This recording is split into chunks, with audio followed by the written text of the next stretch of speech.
अरे 2-3 लोग ही आए हैं, वो भी जा रहे हैं. Can you guys turn your videos on? This is like our last class, I guess.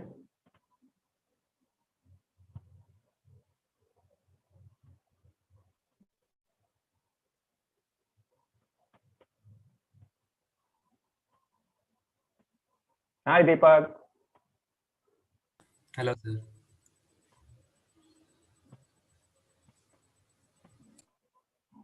So you'll miss quantum mechanics? Yeah, definitely.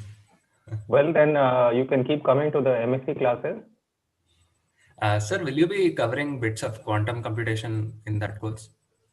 I'll be covering a lot of things. I'll be covering coherent states, perturbation theory, harmonic oscillator in higher dimensions, and free particle in higher dimensions, Ehrenfest theorem, what else? Lots of hydrogen atom,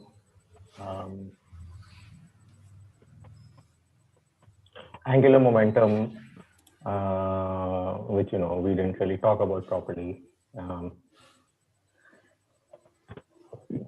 What else?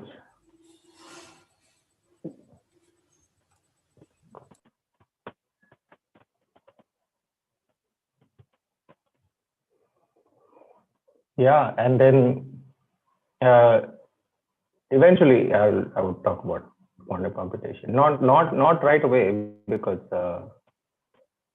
there's a lot of boring stuff that has to be covered, and quantum computation is the fun stuff. So I save it for the end. But if you all are interested on my channel, I have some recorded videos. I have what do you call it? Some recorded videos on quantum computation. I think there are four lectures. So you guys can check that out if you're interested. Okay, sir. Thanks. I'll check them out. I mean, of course, there are like hundreds of and thousands of videos, which are, and most of them are better than mine. I mean, they are like. Hello, Rakshat. How are you, dear? Can you turn your video on, man? Yes, sir, all good.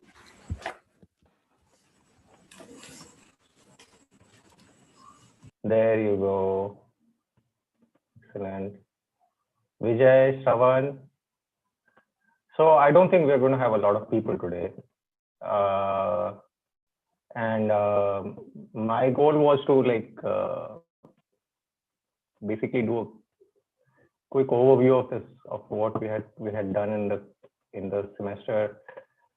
But all of the people who have joined, I mean, you all pretty much like know most of the things. So I don't know what to do for you all.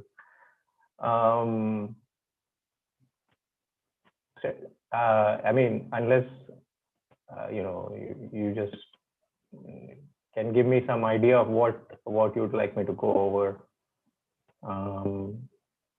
Any particular topics you'd like me to go over, and the YouTube page is not opening for some reason.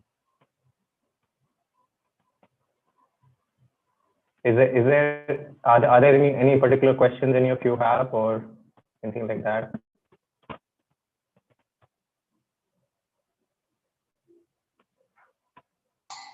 Sir, if we are supposed to continue this course like into quantum field theory or something like that, so what sort of maths should I study?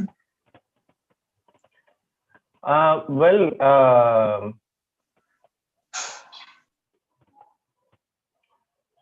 the best thing to do is to just study quantum field theory textbooks, right? They will introduce you to the relevant math.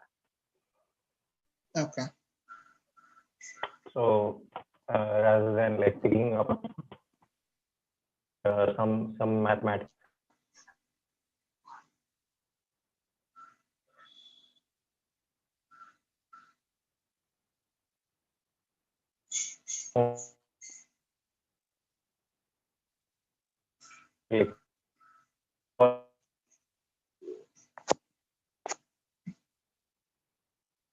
Sir, you're Many of the breaking. engineering classes, right? Have you? So you broke up in between. I couldn't listen. So you need like a Fourier series and differential equations. Is that something you have covered in your engineering courses, like heat transfer and all that? Yes, I think in basics we have, but it may need more, right? Yeah. So that that will come when you like work through the material. But rather than any specific math, I mean, it's more the physics content that you need to work Yeah, work like with. other than what you have taught us and maybe some other things, Yeah. what all should we know? So you have to study classical mechanics. So you should know. Well, most important thing is you should know the Hamiltonian and Lagrangian principles properly, and principle of least action. That is probably the most important thing to know in order to get started with field theory. No, sir, but Then, I mean, in quantum mechanics, like, should we learn all that about angular momentum because many of have it, course, right? all Separate. of that, you need that. Yeah, yeah. Without it, you cannot do. Yeah, absolutely. You need all of that, and without all the angular momentum and stuff, you can't. That's all very basic stuff. So I didn't really cover all of that because I just left it at the poly operators. But you have to be able to understand what the proper quantum representation of angular momentum operators is like. So let me see actually.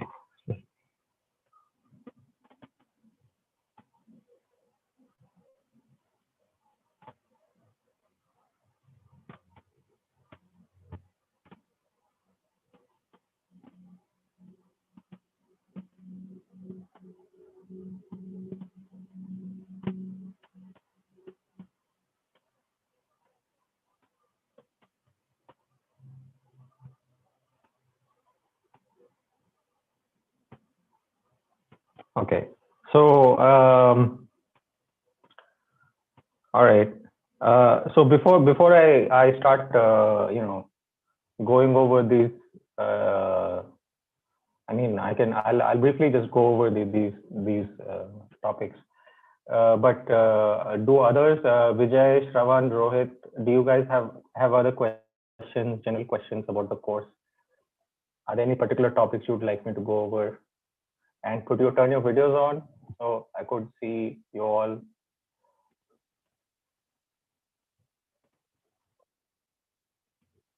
Hello?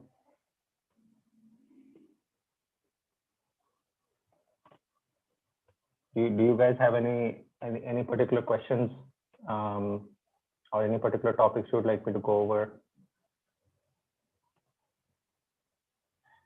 Okay. So if you do, you just stop and ask. Okay. So in the meantime, I'll just go over a brief overview of the math required for, let's say, quantum field theory. Is that fine? Okay. Okay. So just for the record, this is the 37th class.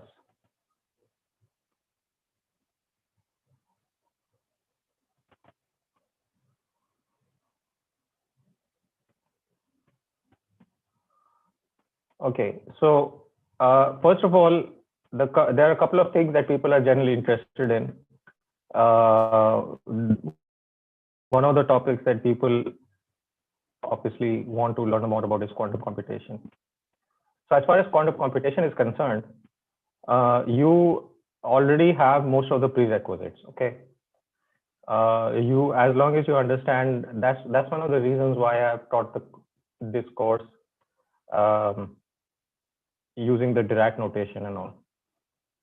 Because if you understand this Dirac notation and operators and finite dimensional quantum mechanics, then you are already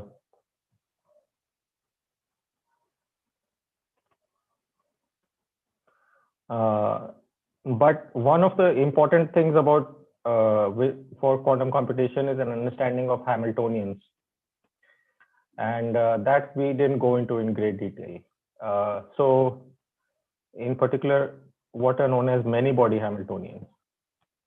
So this is necessary both for quantum field theory and for quantum mechanics. So as an example of such a Hamiltonian, a many-body Hamiltonian, I'll just write down something and then I'll explain what it means to you. Okay. So we'll just consider something very simple, which is, let's say,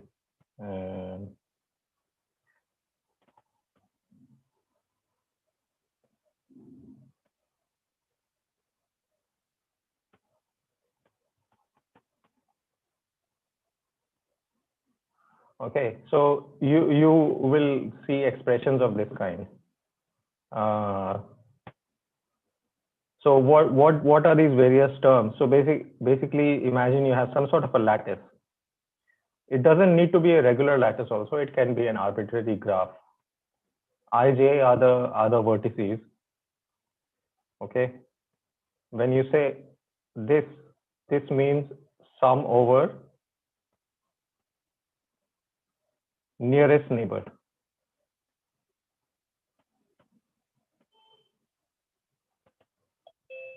Okay, that's what these angular brackets means. And what is SI and SJ? SI is the angular momentum operator at that vertex I. So it's equal to SIX, SIY plus SIZ, where these are the respective angular momentum operators. So if you're talking about like a for spin 1/2 particles, this SIX is just the Pauli matrix, and this index I means that there is a one operator at each vertex. Okay, sorry about that again. And so what this kind of a Hamiltonian is, it is saying that imagine that you have a spin 1/2 particle at a certain vertex, and if you just consider for simplicity one-dimensional system, and you consider the neighboring spins would be given by vertices would be given by I +1 or -1. So you consider two such particles like this, right? Now they can have two different kinds of interactions. One is they can have ferromagnetic interaction,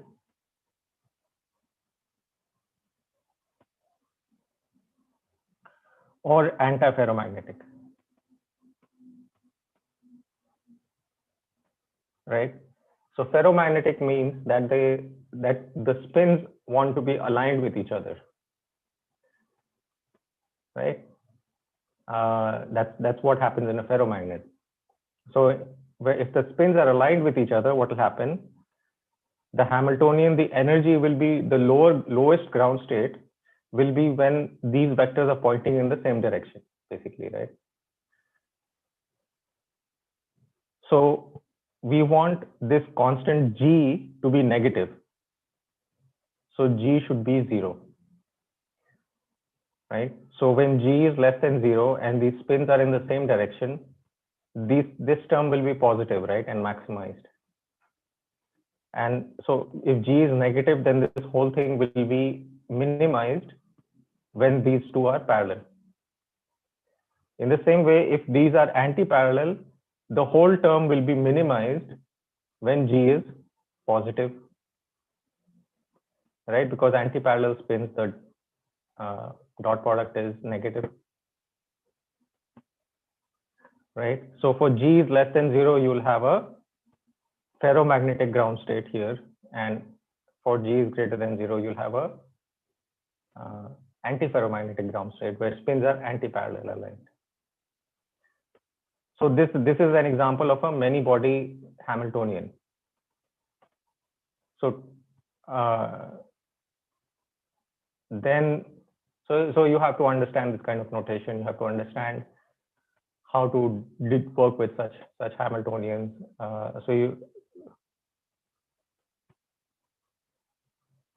Then you have to understand what the tools of statistical mechanics are. So, and how to apply them. So statistical mechanics, again, there are two kinds, right? Quantum statistical and classical statistical. But the basic methods, the basic tools are the same. You have something called a partition function. You have the notion of free energy. Then statistical mechanics and thermodynamics. Then you have the first, second, third laws of thermodynamics and how they apply to such a system, right? So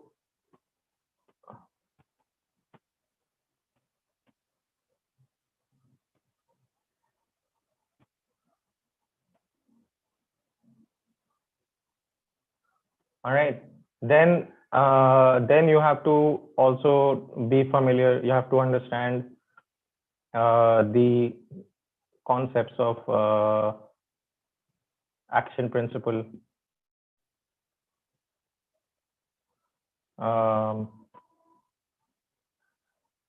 So within this action principle, you have the Hamiltonian and Lagrangian framework. So Hamiltonian and Lagrangian mechanics. So these are some of the things. So these are actually tools which are used for both, which would be, whether you study quantum computation or whether you study field theory. So because they are pretty much like, in many ways, they are basically the same thing seen from a different perspective. So quantum computation is the physics of many systems, many body systems. And when you take the limit that your number of systems goes to infinity, so instead of a single lattice,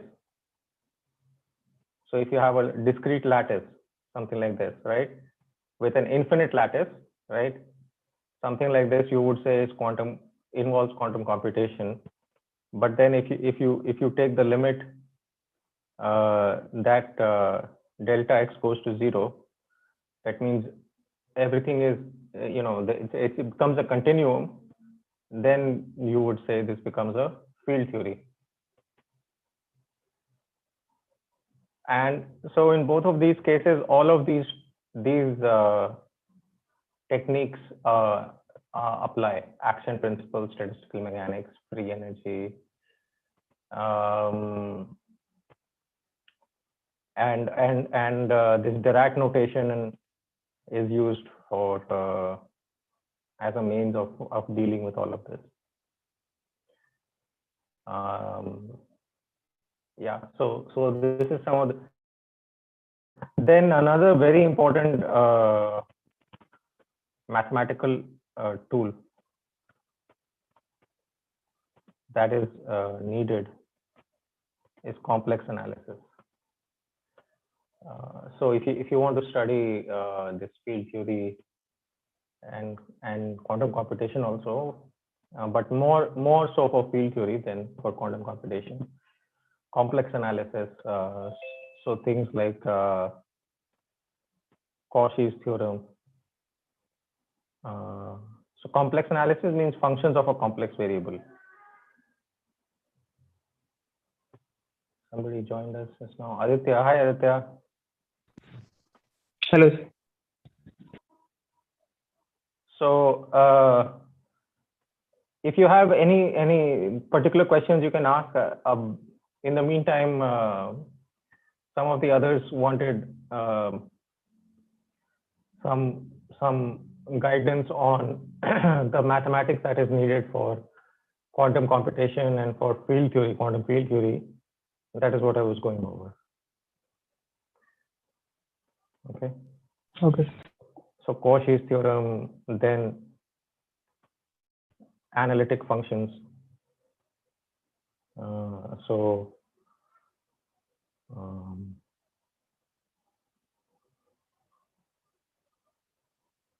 There is something called the Laurent series. This is like a Taylor series for complex functions and so on. And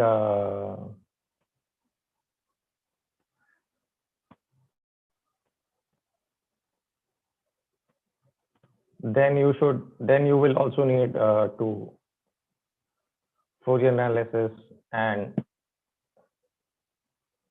differential equations. We had the basics of which one, Rakshit? Complex analysis. Yeah, sir. Complex analysis. Right. So many of these things you pick up in different classes. Which class was talked about complex analysis? This one is a physics minors. Okay. Which one? Sorry. Oh, you mean mathematical methods, right? No, sir. Like in our physics minors course only in the starting, we had semester of math. So in that was done. I think 2 semesters. You have to take the mathematical methods course, right? Yeah, that one. Yeah. Right.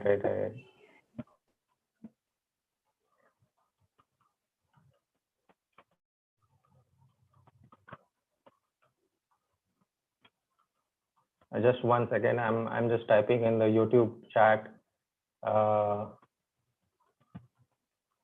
but nobody's watching. A couple of people came and wrote their names.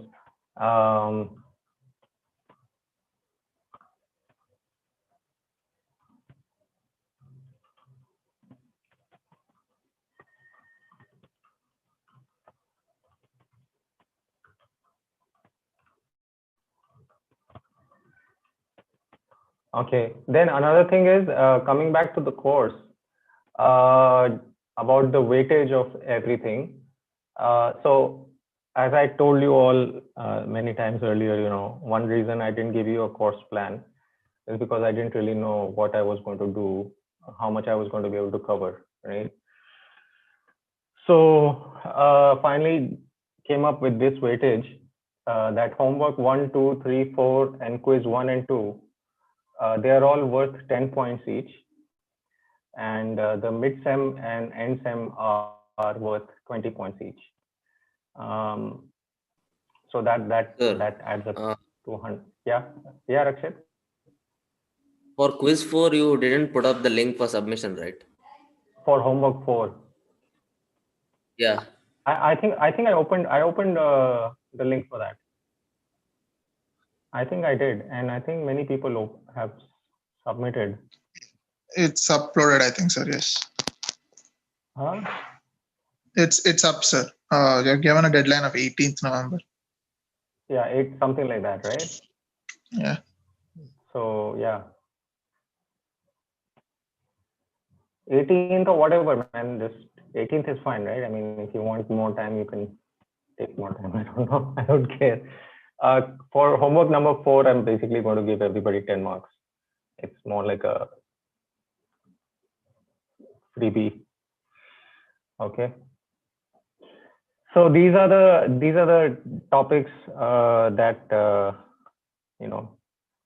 But one doesn't need to like study all of these topics before you can start studying quantum computation of field theory. In fact, the best way to study these topics is to start studying quantum computation and field theory, and pick up all of these tools in the process. So there are some good references. So I can give you some references in case you're interested. Okay. So one of the best references for quantum computation is there is a very famous and classic textbook by Nielsen and Chuang. Okay, it's 10 years old. Its first edition was published in 2000, 20 years ago, and its second edition came out in 2010. And in the meantime, there has been a lot of work that has happened in quantum computation. But the second edition remains very, very valuable. It will remain very valuable for the next 30, 40 years. And it starts off with the very basics of quantum mechanics and covers everything that is needed to understand quantum mechanics and quantum computation. So this is the basically like, you know, this is your canonical textbook. But there are many other books on the market, dozens of books in fact, and dozens of lecture notes, and then YouTube videos, and so on. For field theory, there are some textbooks for beginners. There is something like called QFT for the gifted amateur. So I mean, of course, you don't have to worry about if you're gifted or not. You can always look at the book, and who knows, I mean, you find out whether you are gifted or not by first seeing what you're capable of, right? Then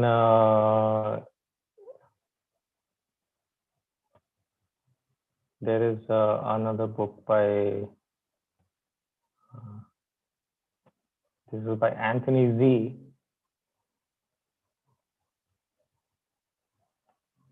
Once we know the physics, which physics? You mean all of these other things? I mean, yeah, and quantum also. And what? I mean, and all that angular momentum part in quantum. Yeah. So I should mention all of that also. 1 second. Before mentioning the references, I should complete this. Yeah. Then yeah, angular momentum. Okay. Then also another very important tool that is perturbation theory in quantum mechanics. But again, this becomes important, but at the second level. At the initial level, you don't need to know much of perturbation theory to begin reading about quantum computation and field theory. And what else is there? Yeah, and then the basic concepts of one of the most important things for quantum computation is, of course, entanglement.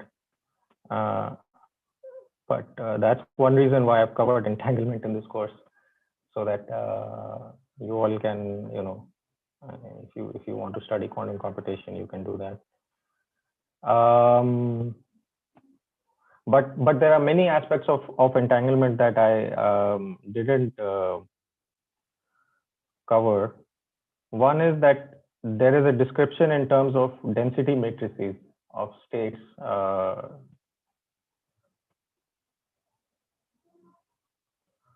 This is an alternative to your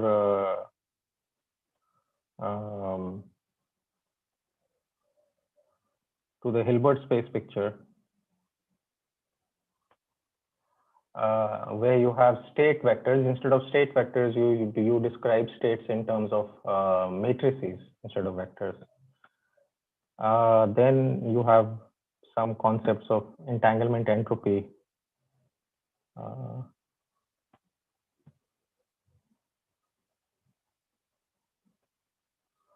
Something called von Neumann entropy.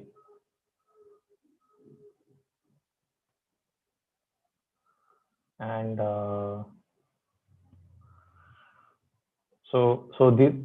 these are, but again, all of this is covered. For example, if you start working with Nielsen and Chuang, all of this is covered. Another option is that rather than sitting down with a textbook, you can go to the website, for example, for something like QISKit, right, which is the IBM software, right? And they provide both the software and the hardware, right, for quantum computation, right? So that is a cool thing, right? They provide both of these things, and the hardware is also freely available. Hardware, and they have actual qubits, and you can submit your algorithms. And of course, initially your algorithms are going to be very simple when you're learning, and but you can actually run them on a quantum computer. Then there is another very nice this thing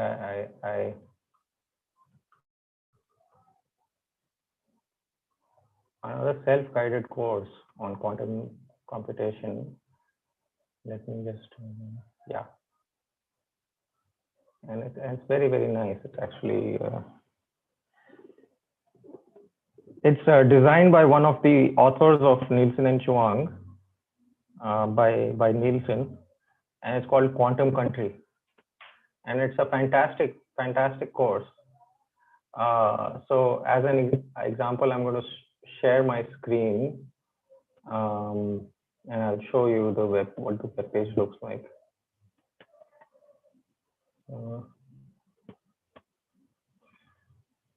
Okay, so you can see this screen, right?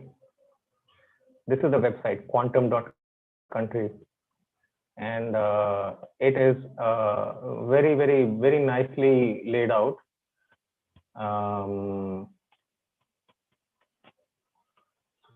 Quantum computing for the very curious. So what it says is that you'll need familiarity with the basics of linear algebra and complex numbers. We'll teach you the rest. So it says that here, right? And I suppose that that is something that you have we have covered in our present course.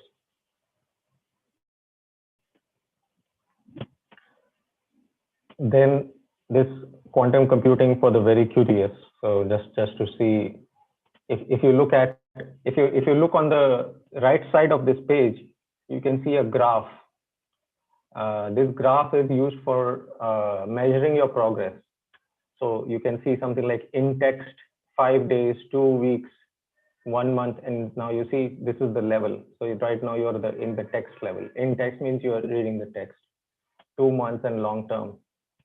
And then you can see the different contents, the state of a qubit. So this is part 1, right? So this is the state of a qubit.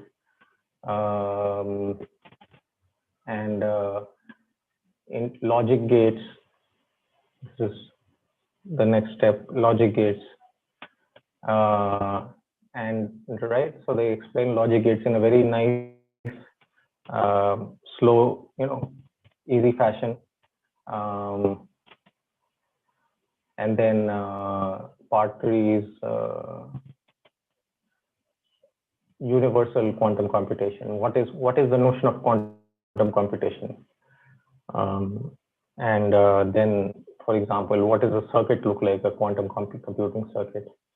This is what a circuit looks like. You have qubits 1, 2, 3, 4, and these are all different gates. And these gates act on different pairs of qubits. And again, to understand what is happening in this quantum computation, you have to work with this Dirac notation.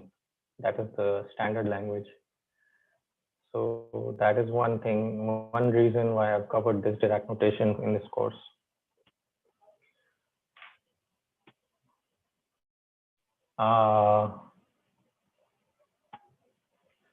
So I mean, yeah, that's pretty much it. And then of course QIS kit. If you go to the QIS kit page, there also you will find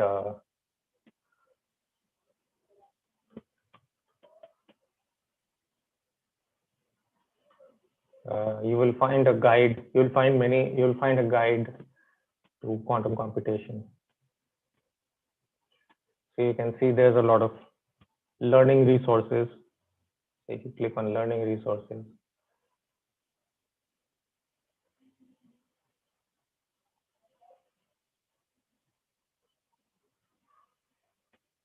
and QIS kit is built using Python.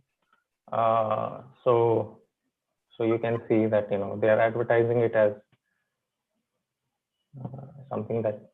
So these are the learning resources, and again, the resources are laid out very nicely in terms of how much time you have to spend. So for example, if you have 1 minute, if you click on that 1 minute, then they will filter out whatever is you can learn in 1 minute.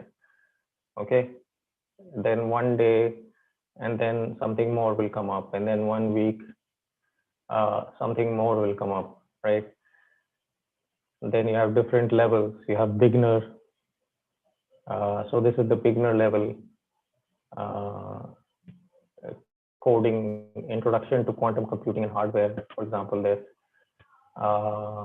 And again, to read all of this, you don't need any other.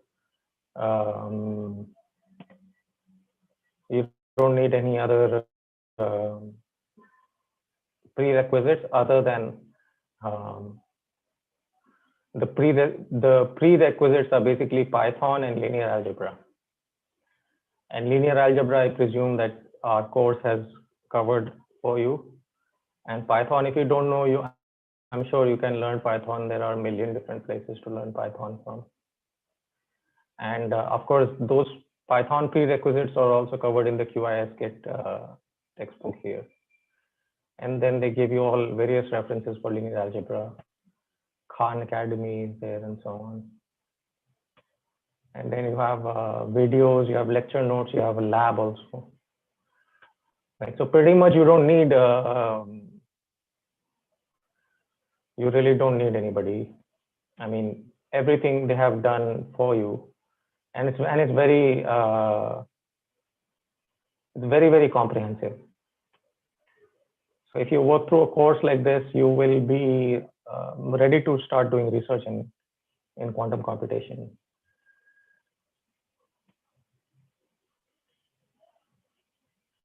Okay. Anything else, guys?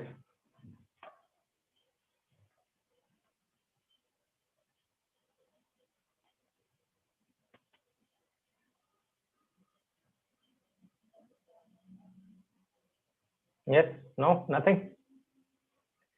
That's it. Okay. Well, do you want me to go over anything from the course?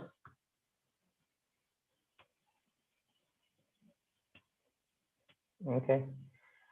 So the again the Endsem, I guess let's plan it for the 16th, since that seems to be the most popular day, and it will be at 11 a.m. to 12:30 p.m. And the contents will be everything in the course, but again, as long as you have understood most of the basics, you should be fine. Okay, but don't take it for granted. I will ask a couple of questions which do require you to think a little bit. Okay.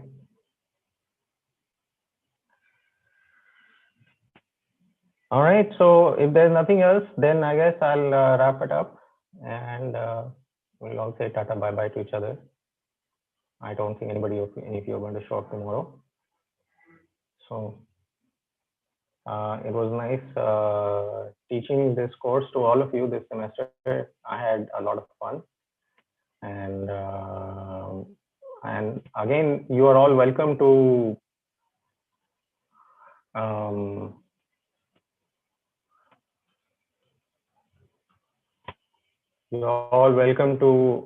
connect with me at any point in time, or you know, on Telegram or email or anything else. You can ask any questions if you want, or clarifications on any topics. So I'm always there as a reference point. It's just that if you have a stream of consciousness sort of question, then I might at some point interrupt you and ask you to go and do a little bit of background work. But I mean, you know, that's part of the game, right? That's fair enough.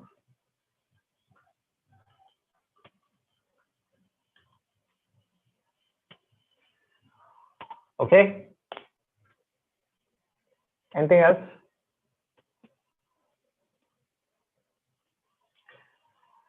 Okay. So then bye bye, everybody. Thank you so much, sir. Thank you, sir. Everybody could show me their faces. It would be so nice. But, you know, nobody wants to do that. Everybody wants to stay behind the curtain. Thank you, sir. Thank you, guys. Thank you. Also, the course evaluation will be there on Iris, I think, at some point. You will have to fill that up. And of course, I'm sure you do a good job of that, whatever your impressions are, positive or negative, etc. I know that there are many aspects in which I was lacking. So you know, I mean, it is what it is. I don't expect you to. You know, you should just be honest and just answer the questions that they're asked. But one of the most important things in the course evaluation is the part where you get to write your own thoughts, the free portion. That often has the most useful comments from students. So if you when you get to that part, I would be grateful if you enter your observations. Of course, I hope everybody knows that course evaluations are completely anonymous. So we'll have, and since they're online now, one cannot even use handwriting recognition to determine who is who. Not that anybody had the time and energy to do that previously, but still it's nice to have that extra level of anonymity. Okay. Okay then. Bye bye. Jai Hind, Bharat Mata ki Jai, and all that good stuff. Okay. Thank you. Take care. Thank you, sir. Thank you, sir.